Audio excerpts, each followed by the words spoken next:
teman-teman, kali ini kita akan mempelajari tentang adaptasi, jeda sel, dan kematian sel. Adaptasi terdiri dari hipertrofi, hiperplasia, atrofi, dan metaplasia. Cedera reversibel terdiri dari cloudy swelling dan fatty liver. Cedera irreversibel terdiri dari nekrosis dan apoptosis. Di samping itu juga kita mempelajari tentang beberapa jenis akumulasi bahan serta kalsifikasi distrofi.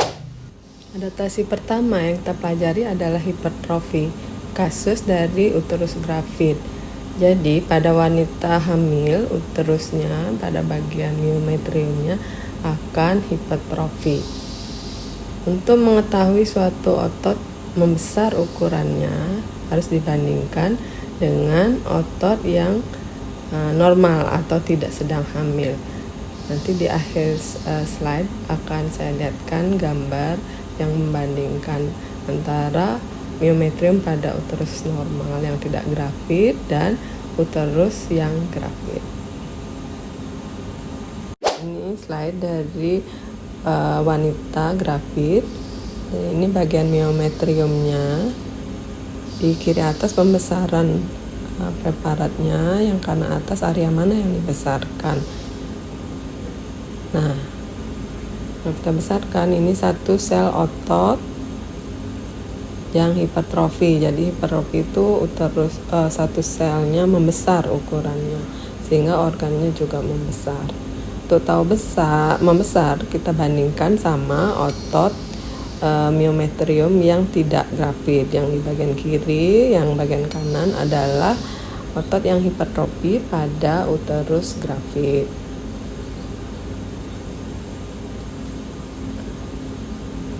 Nah, kasus kedua adalah hiperplasia. Hiperplasia adalah peningkatan jumlah sel sehingga organ yang dibentuk ukurannya membesar.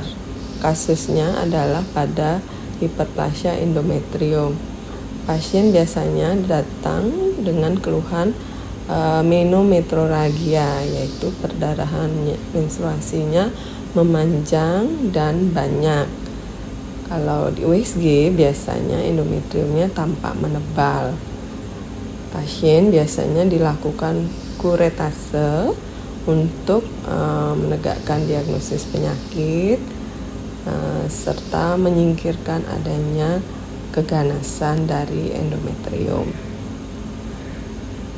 Slide dari kerokan endometrium pada wanita dengan menometrorragia tadi ya. Jadi karena kerokan jaringannya compang-camping dengan banyak darah diantaranya. Jadi kita cari bagian jaringan endometriumnya. Ya, jadi bagian sini nih kita besarkan supaya kita melihat dengan jelas. Nah, ini jaringan endometrium ya. Jadi jaringan endometrium itu terdiri dari epitel permukaan, kelenjar, dan stroma jaringan ikat diantaranya. Normalnya kelenjarnya bentuk tubulus yang rapi, jadi bentuknya satu dengan yang lainnya kurang lebih sama. Terusnya jarak diantara jarak satu kelenjar dengan kelenjar yang lain juga relatif seragam gitu. Jadi pada jaringan ini terlihat ya bagian-bagian tertentu kelenjarnya lebih padat. Ya, ini yang dilatasi. Terus, nah ini yang ada lipatan-lipatan, kita sebut papilomatik. Ya, untuk melihat selnya kita besarkan lagi ya.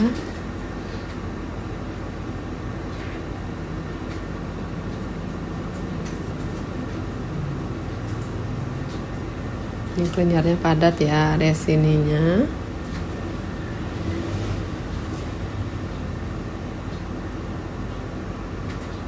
Ini bentukan papilomatik dari tonjolan ke lumen. Nah, untuk lihat selnya, normal epitel kelenjar endometrium itu adalah epitel kolumner satu lapis. Tapi kalau kalian lihat ini ya, ada beberapa tonjolan-tonjolan, beberapa epitelnya kelihatan lebih tebal, itu karena epitelnya berlapis. Jadi epitelnya hiperplasia, jumlahnya bertambah. Selanjutnya adalah kasus hiperplasia pada prostat, pada benign prostat hiperplasia.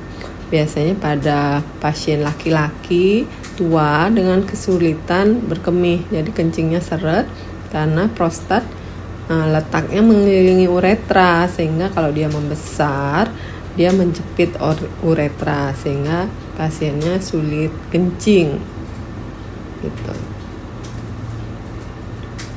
Kerokan dari prostat, jadi diambil dari uretra ya. Jadi seperti ini kita lihat jaringan prostat itu terdiri dari dua komponen, yaitu kelenjar dan stroma fibromuskuler. Oke, kita besarkan supaya kita bisa lebih jelas melihat komponen-komponennya tadi.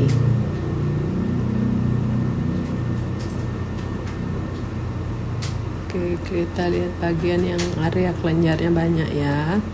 Jadi seperti ini. Sama kayak tadi endometrium ya. Normalnya kelenjarnya ya rapi gitu ya, jarak satu dengan yang lainnya. Rapi, terus bentuk kelenjarnya serupa. Kalau dilihat di sini ya, ada yang melebar-lebar. Oke, ini bagian kelenjar yang ditunjuk, sementara di antaranya itu adalah stroma fibromuskuler. Oke. Nah, kalau dibesarkan, ini komponen kelenjarnya lebih banyak, jadi hiperplasia kelenjar. Oke, kelenjar prostat dia memang bentuknya papilomatik seperti ini, kemudian dilapisi oleh epitel sekretorius dan sel basal. Kita lihat area yang lain ya, ini kelenjarnya lebih padat lagi ya, lebih banyak, jadi hiperplasia komponen kelenjar.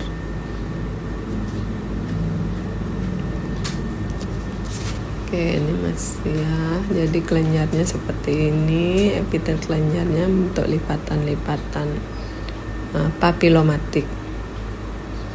Kita lihat area ini, yang hiperplasi di area ini adalah komponen stroma fibromuskuler.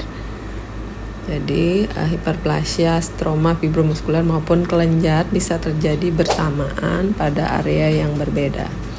Selanjutnya kasus atrofi pada wanita menopause pada jaringan endometriumnya. Jadi atrofi adalah berkurangnya ukuran dan jumlah sel sehingga organ yang dibentuk menjadi mengecil. Nah, pada kasus endometrium yang atrofi biasanya endometriumnya menipis gitu. Dinding uterusnya juga menipis.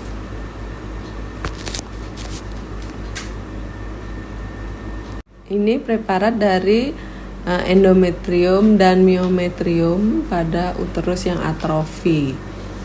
Ini bagian endometriumnya kita besarkan. Oke, jadi endometriumnya menipis. Untuk tahu menipis ya harus tahu yang normal ya. Kemudian kelenjarnya sedikit. Terus stromanya juga sedikit. Dan epitel kelenjarnya adalah epitel kuboid. Normalnya kan epitel kolumner satu lapis ya. Jadi ini atrofi endometrium. Oke, adaptasi berikutnya adalah metaplasia. Kasus adalah kasus squamous metaplasia pada serviks uteri. Jadi pada serviks ada bagian ektoservix dan endoservix dan bagian antaranya yang disebut squamocolumnar junction. Biasanya metaplasia squamous terjadi pada area squamocolumnar junction tersebut. Oke, kita lihat preparatnya ya. Oke, ini cervix bagian ini ya. Jadi ini kelenjar endoservix yang ditunjuk. Ini epitel permukaan. Terus diantaranya ada jaringan ikat. Oke. Normalnya, kelenjar endoservix dilapisi oleh epitel mucinus satu lapis. Ya, seperti ini ya, itu epitel mucinus seperti itu ya. Oke. Kita lihat di area lain nih, epitel mucinus pada permukaan. Kita lihat area lain. Nah, ini permukaannya ya, tidak mucinus lagi dia, tetapi epitel. Oke, ini yang ditunjuk kelenjar ya. Ini bagian dekat lumennya, dekat lubangnya itu epitel mucinus, tapi dia menebal kalau kalian lihat ya. Jadi bagian di bawah epitel mucinus itu epitel squamous, jadi epitel berlapis pipih. Ya, demikian pula pada permukaan. Tadi kan ada yang ditunjuk epitel permukaannya mucinus ya. Sekarang epitel permukaannya adalah epitel berlapis pipih. Jadi normalnya yang tadinya epitel mucinus berubah menjadi epitel berlapis pipih, kita sebut squamous metaplasia. Ya, ini epitel squamous. Ini kelenjar yang ini epitel permukaan. Epitel permukaan mucinus yang ditunjuk ya. Ya, ini juga. Nah, ada bagian menebal itu epitelnya mulai berubah menjadi epitel berlapis pipih.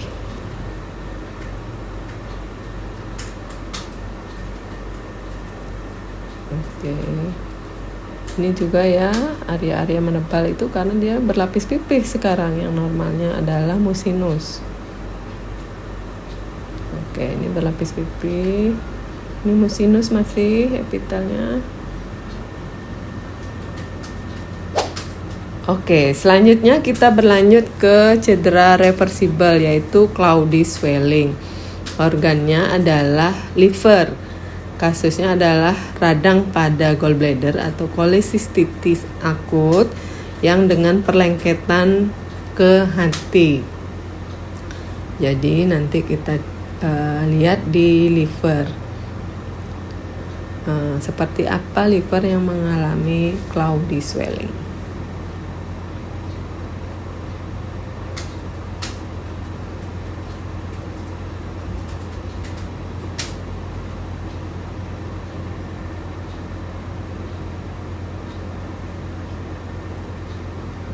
Oke, ini slide-nya. Jadi pada pembesaran kecil mungkin tidak bisa dengan jelas kita amati ya. Kita lihat dulu dengan pembesaran besar. Bagian ini adalah kandung empedunya atau gallbladder ya. Bentuknya sudah nggak beraturan, jadi dia melengket dengan jaringan sekitarnya atau adesi. Ini kandung empedu ya. Ini lemak sekitarnya. Ini ada area perdarahan, ada pembuluh darah. Oke, terus ini kelenjar getah bening, jadi dia melengket gitu ya. Nah, ini bagian hepar yang juga melengket dengan kandung empedunya sehingga ikut sebagian diangkat. Kita besarkan. Normalnya hepar membentuk struktur seperti ruji sepeda, bayangin ya, bentuknya poligonal. Selnya ya, intinya bulat. Nah, kita besarin ya. Oke, nah selnya itu berjejer-jejer seperti ruji sepeda, bayangin ya, di senternya itu ada vena sentral, terus dia mengelilingi ruji seperti ruji sepeda itu ya, trabekelnya, bentuk trabekel. Tapi di gambar ini nggak tampak begitu ya, trabekel itu tidak tampak, sinusoidnya terjepit karena hepatositnya membesar. Jadi cloudy swelling, dia selnya membesar dan keruh. Reversibel berikutnya adalah fatty liver atau steatosis hepatis atau perlemakan hati. Nah, kita lihat preparatnya ya, ini organnya hati. Belum terlihat nih, kita besarkan dia ya. Kita cari jaringan yang utuh ya.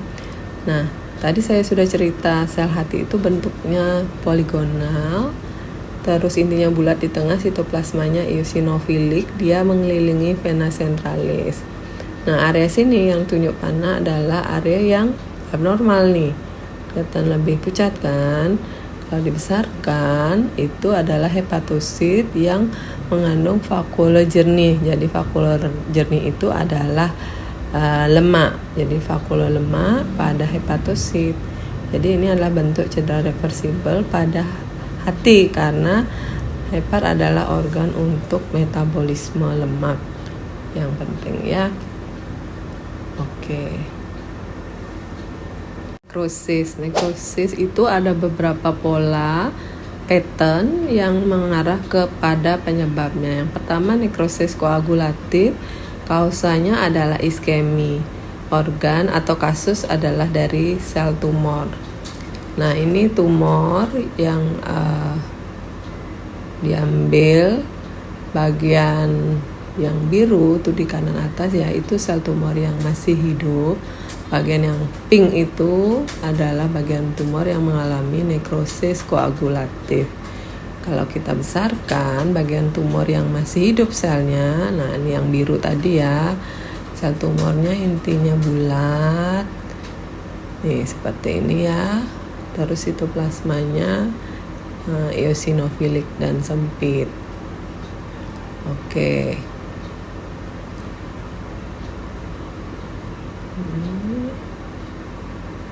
Nah, sementara bagian ini adalah bagian yang mengalami nekrosis koagulatif. Jadi sel yang mengalami nekrosis koagulatif itu rangkanya masih ada. Jadi yang warna pink bulat-bulat itu sel yang mengalami nekrosis koagulatif. Terus intinya nggak ada.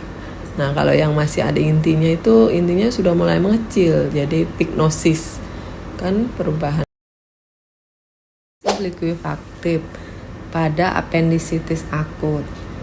Jadi apendisitis akut itu radang akut pada appendix. Jadi kalau nekrosis likuifaktif itu kausanya infeksi umumnya. Oke, ini appendix. Terus kita besarkan ya supaya bisa melihat strukturnya dengan lebih jelas.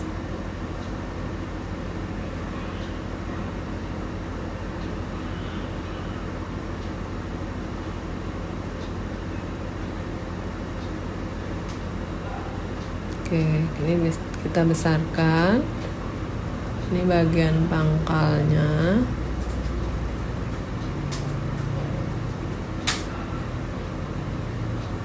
Nah, ini yang ditunjuk adalah lapisan mukosa. Jadi bagian dalam yang dekat lumen. Nah, ini bagian mukosanya yang nekrosis. Hilang kan dia. Oke, kita besarkan lagi apa yang isinya. Jadi seperti ini nih, yang tampak itu sel radang saja, ya di bagian yang tanpa mukosa. Jadi nekrosis likuifaktif itu nanah ya. Jadi isinya sel radang, sel-sel yang mati, kuman gitu ya. Kalau kita tandai kumannya dengan pengecatan kram misalnya gitu ya. Oke, ini radangnya banyak terutama neutrofil ya. Ini mukosa yang masih utuh. Nah, ini bagian nekrosis likuifaktif, terus hilang dia kan, yang isi yang tersisa itu sel radang tuh, terutama neutrofil ya radangnya. Kayaknya radang akut kan, sel radang utama pada radang akut adalah neutrofil. Oke, selanjutnya adalah nekrosis likuifaktif pada abses ovarium. Jadi abses adalah ruang patologik yang isinya nanah. Kenapa ada ruang patologik? Karena jaringan ovariumnya rusak karena nekrosis likuifaktif. Terus bagian pinggirnya itu ada fibrosis, membentuk kayak dinding absesnya. Isinya pus. Jadi abses itu ruang patologi, ada dindingnya karena fibrosis, isinya pus atau nanah. Di bawah mikroskop tampak seperti ini. Jadi ini ovarium, ini tuba yang ditunjuk ya. Terus ini bagian ovarium, ini corpus albicans. Jadi ada beberapa ruang abses. Nah, ini satu yang gede, ini yang lebih kecil gitu. Ada beberapa ruang abses. Kita besarkan ya. Ini ruang absesnya, isinya nanah kalau dengan mata ngelihatnya. Di bawah mikroskop yang tampak ya celahnya, terus isi sel radang yang banyak ya. Kita besarkan lagi, kita lihat tipe-tipe sel radangnya ya. Sel radangnya campuran, ada neutrofil, ada makrofag, kalian sudah belajar ya. Tipe-tipe sel. Kemudian ini bagian dinding absesnya. Ya, ini sel fibroblast yang membentuk fibrosis jadi dinding abses. Kita lihat abses yang lain ya, tuh dilihat kanan atas yang ditunjuk yang beda nih sekarang. Sama ya, ruang absesnya isinya celah yang banyak sel radangnya juga, ini dindingnya sekitarnya. Ya, jadi di kanan atas tuh lihat area yang diperbesar tuh berbeda dengan yang tadi. Oke, ini pembesaran lebih besar ya. Ada neutrofil, ada makrofag, kemudian ada limfosit juga ya. Jadi abses radang supuratif. Selanjutnya nekrosis kaseosa. Kasus dari TBC kelenjar getah bening. Jadi kalau ketemu nekrosis kaseosa, pasien bisa diterapi dengan antituberkulosis. Jadi penting untuk menentukan pattern nekrosis karena mengarahkan kita kepada kausanya. TBC tidak hanya di paru, di kelenjar getah bening, dan di seluruh organ tubuh bisa kita temukan. Oke, kita lihat slide-nya. Ini TBC kelenjar getah bening ya. Kelenjar getah bening bentuknya kayak kacang ya. Potongannya pas. Oke, yang pink-pink itu adalah nekrosisnya. Oke, kita besarkan. Oke, ini nekrosis kaseosa. Jadi nekrosis kaseosa di bawah mikroskop tampak massa amop gitu ya, bahan yang pink warnanya atau eosinofilik. Nah, struktur bulatan-bulatan ini kita sebut tuberkel, kayak tuberkulosis atau granuloma. Ya. Nah, center granulomanya yang besar ini adalah mengandung nekrosis ya. Bagian tepinya yang ditunjuk ini adalah sel epiteloid histiosit dan ini sel Datia Langhans ya. Ini yang ditunjuk kursor.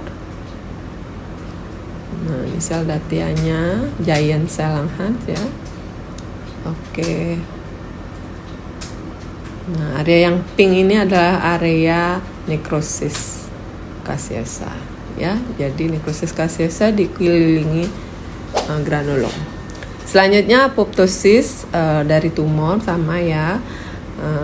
Jadi dari tumor limfoma maligna, jadi keganasan dari sel limfoid.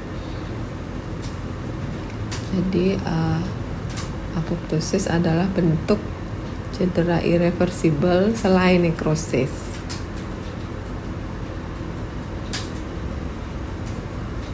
Oke, ini dia slide-nya. Jadi tadi sudah melihat nekrosis koagulatif pada tumor ya. Sekarang kita lihat bagian yang apoptosisnya. Jadi tumor ini tadi saya sudah singgung ya, bentuk intinya bulat, berkromatik ya. Terus banyak mitosis. Umumnya tumor yang proliferasinya tinggi, apoptosisnya juga tinggi. Jadi pada apoptosis kita bisa lihat apoptotic bodinya serta fagositosis oleh makrofagnya. Ya.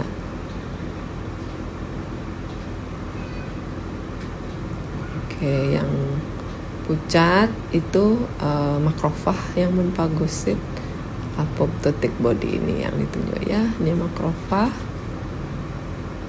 yang memfagosit. Ini limfoma sel B ya, B sel limfoma ya, BCL. Selanjutnya akumulasi bahan yaitu kolesterol. Kasusnya dengan kolesterolosis dari gallbladder. Ini gallbladder atau kandung empedu ya. Ini kita lihat bagian mukosanya ya. Oke, dibesarin lagi. Nah, ini bagian mukosanya, jadi ada tonjolan-tonjolan papilomatik namanya tadi yang nonjol-nonjol ke lumen ya. Nah, kita lihat tuh ada yang pucat. Apa itu? Ini adalah makrofag banyak. Ini epitel permukaannya yang ditunjuk. Dalamnya yang pucat itu adalah makrofag. Kayak makrofag nih ya, foamy makrofag yang memfagosit kolesterol. Makanya namanya kolesterolosis. Biasanya pada wanita usia 40-an, gemuk gitu ya. Oke. 4F, nanti cari singkatannya 4F gitu ya. Oke, selanjutnya akumulasi hemosiderin pada kasus endometriosis pada ovarium. Jadi endometriosis itu adalah pertumbuhan abnormal jaringan endometrium di luar tempat normalnya di endometrium. Jadi kasus ini dia tumbuhnya di ovarium. Nah, karena endometrium dia akan seperti menstruasi, dia perdarahan juga. Jadi akan terjadi akumulasi hemosiderin. Jadi ini organnya ovarium ya, slide-nya. Oke, ini yang coklat-coklat itu kalau dibesarkan itu hemosiderin. Ini ya. Nah, kalau yang lebih merah eritrosit, yang coklat itu makrofag yang memfagosit hemosiderin. Ya. Oke. Sama ya. Ini jaringan ovarium. Nah, ini hemosiderin laden makrofag atau hemosiderofag. Oke, selanjutnya aterosklerosis pada arteri koronaria. Jadi aterosklerosis itu adalah akumulasi lemak. Jadi menebal dinding pembuluh darahnya sehingga jadi kaku. Bisa juga ditemukan kalsifikasi. Nah, ini pembuluh darah arteri koronaria ya. Arteri yang mensuplai darah ke otot jantung. Normalnya dinding arteri itu ketebalannya merata ya, lumennya bulat seperti itu. Ini kalau kalian lihat dindingnya nggak sama ya ketebalannya, ada yang lebih tebal, ada yang lebih tipis. Nah, bagian yang menebal, daerah-daerah pucat-pucat itu adalah lemak ya. Nah, nih. Jadi bagian yang pucat ini kita sebut plak ateroma. Jadi atero itu lemak ya. Sklerosis karena dia menebal, jadi dinding pembuluh darahnya jadi kaku. Jadi namanya aterosklerosis karena plaknya disusun oleh lemak, dinding pembuluh darahnya menebal dan kaku. Aterosklerosis. Nah, aterosklerosis juga sering disertai kalsifikasi distropik. Nih yang ungu kalsifikasi distropik. Oke, sekian praktikum kita. Terima kasih.